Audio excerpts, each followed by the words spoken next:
your comments on that, please? The idea and concept that you call reincarnation is simply the consciousness of Source that is expanding throughout time and space. However, let us remember that time and space is a third and a half density reality and or concept that traditionally we are all connected as one source.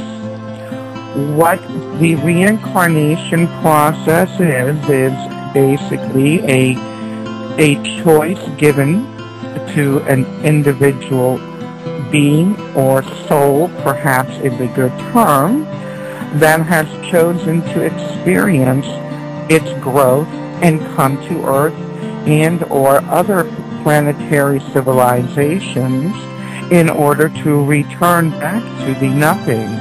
And when we say back to the nothing, we mean the eternal void that is the all, that is the source. For as we all know, in the beginning there was nothing, and then there was the voice, there was the sound, and that sound was consciousness.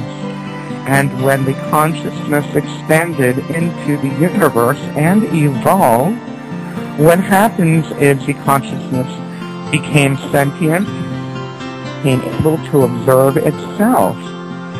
Now, as one soul begins to observe itself, it begins to create patterns of understanding and patterns to almost willing itself back into the emptiness.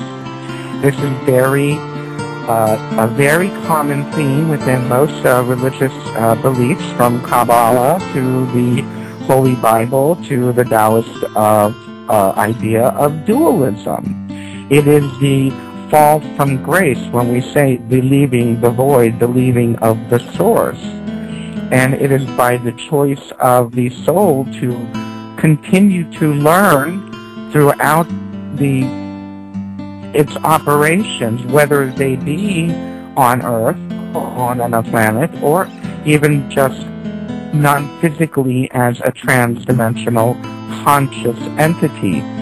So, saying that life and consciousness really are just to experience.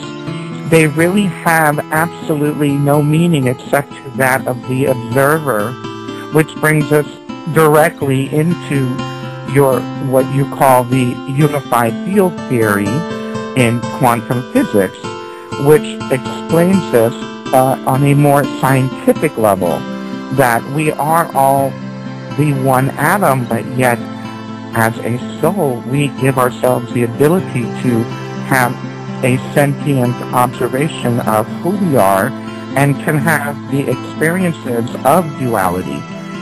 Again, the duality is the separation of the divine. So reincarnation is created.